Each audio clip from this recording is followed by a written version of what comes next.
So you're tired. Like, really tired. Not just, I stayed up too late tired.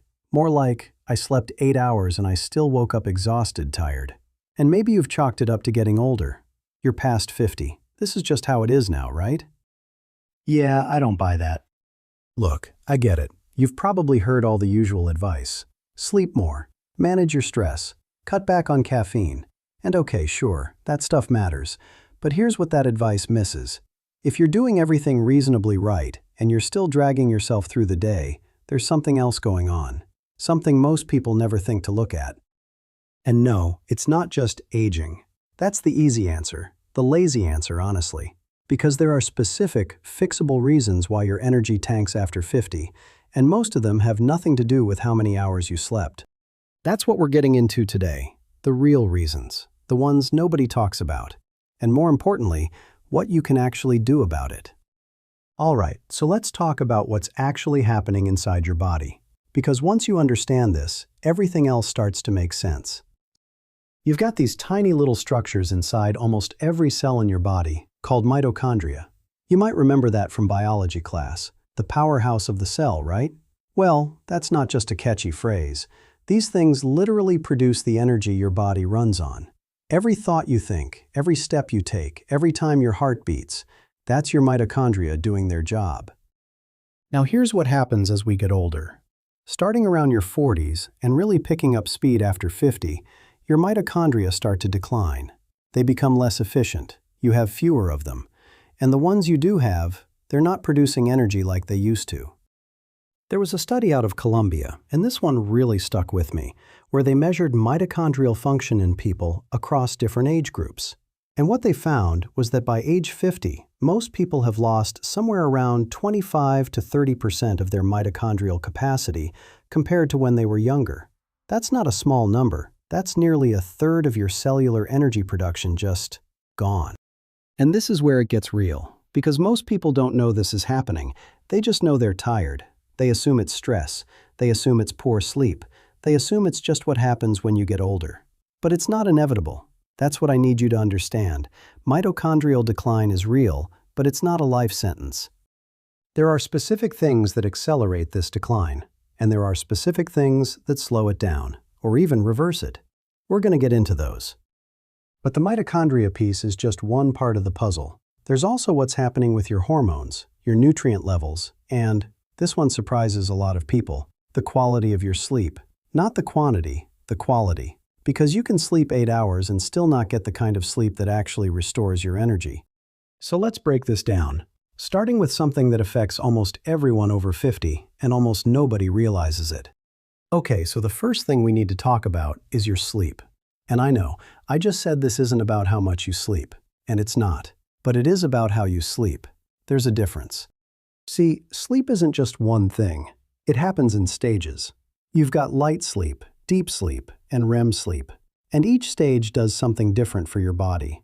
REM is where you dream, where your brain processes emotions and memories. But deep sleep, that's the repair stage. That's when your body releases growth hormone, repairs tissue, restores your immune system. That's the sleep that makes you actually feel rested when you wake up. Now here's what most people don't know. After 50, your deep sleep drops off a cliff.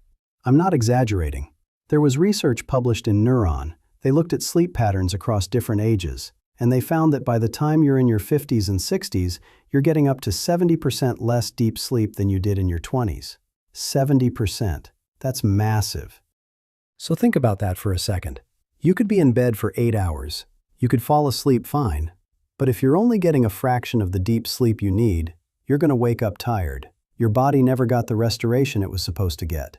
You're running on empty and you don't even know why. And this is why the standard advice doesn't work for a lot of people. Just sleep more doesn't fix this. You can't make up for poor quality with more quantity. It doesn't work that way. So what do you do about it? A few things actually make a difference here. First, and this sounds almost too simple, is temperature. Your body needs to drop in temperature to get into deep sleep. If your bedroom is too warm, or you're under heavy blankets, or you're having night sweats from hormonal shifts, you're going to stay in lighter sleep stages. Keeping your room cool, I'm talking 65 to 68 degrees if you can manage it, genuinely helps. Second is timing. Your body produces melatonin based on light exposure and your internal clock. If you're going to bed at different times every night, or you're on your phone right before sleep, you're disrupting that signal. Consistency matters more than most people realize. Same bedtime, same wake time, even on weekends. I know that's not fun to hear, but it works. Third, and I'll be honest, this one took me a while to accept, is alcohol. Even 1 or 2 drinks in the evening can wreck your deep sleep. You might fall asleep faster, sure, but alcohol fragments your sleep architecture. You spend more time in light sleep, less time in the stages that actually restore you. If you're serious about your energy levels, this is worth looking at honestly. All right, next thing, and this one is huge. We need to talk about what's happening at the nutrient level, because there are a few deficiencies that are incredibly common after 50, and they will absolutely tank your energy. The tricky part is, they're easy to miss. Let's start with B12. This vitamin is essential for producing red blood cells and keeping your nervous system functioning. Without enough of it, your cells literally can't carry oxygen efficiently, and when your cells aren't getting oxygen, you feel it. Fatigue, brain fog, weakness, classic B12 deficiency symptoms. Now, here's the problem. As you age, your stomach produces less of the acid needed to absorb B12 from food. So even if you're eating plenty of meat, fish, eggs, all the foods that contain B12, you might not be absorbing it properly. There was a study in the American Journal of Clinical Nutrition that found nearly 20% of adults over 60 are deficient or borderline deficient in B12, 1 in 5, and most of them have no idea. Then there's vitamin D, and I see this constantly. Someone comes in exhausted, they've tried everything, and their vitamin D levels are in the basement. Vitamin D isn't just about bone health. It plays a role in muscle function, immune response, and yes, energy production. If you're not getting regular sun exposure, and let's be honest, most of us aren't, you're probably not getting enough. Especially after 50 when your skin becomes less efficient at synthesizing it. And iron. This one's a bit more nuanced. Low iron is more common in women, particularly before menopause. But it can affect anyone, especially if you're not eating much red meat or if you have any digestive issues that affect absorption.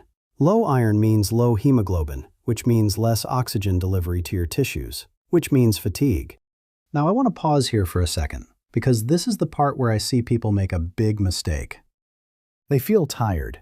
They assume it's just life, just stress, just getting older, and they push through. Year after year, they adapt to feeling lousy. They forget what it even feels like to have real energy. And here's what worries me. 5 years go by, 10 years, and that fatigue isn't just fatigue anymore. It's become their baseline.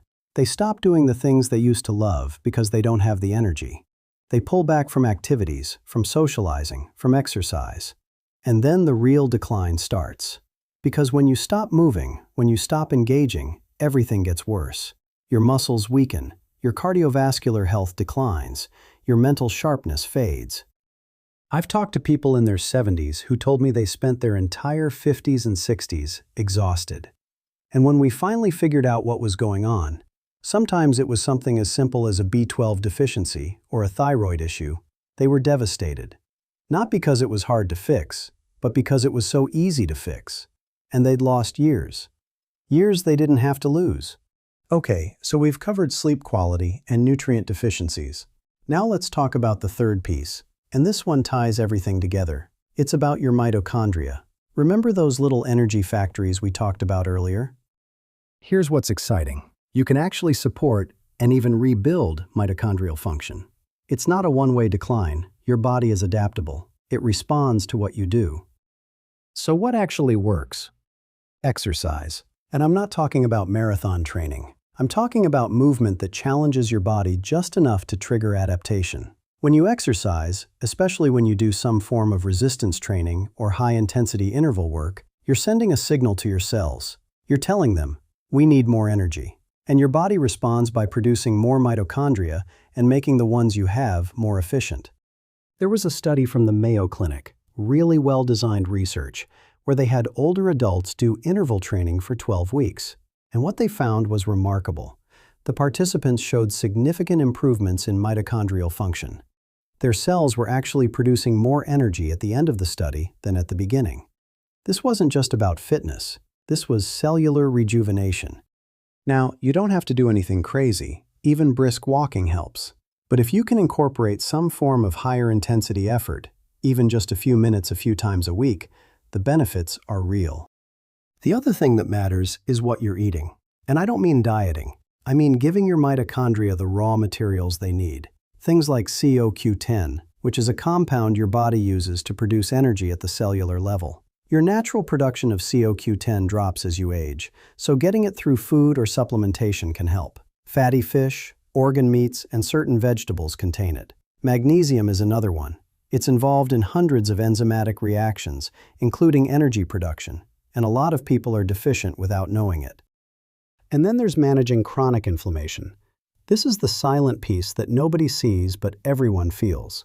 When your body is in a constant state of low-grade inflammation, from poor diet, excess weight, chronic stress, lack of sleep, it drains your energy. Your immune system is working overtime, your cells are under stress, and there's just less capacity left over for you to feel good. So where does this leave you? Look, I know I've thrown a lot at you today. Sleep architecture, mitochondria, nutrient deficiencies, inflammation. It can feel like a lot.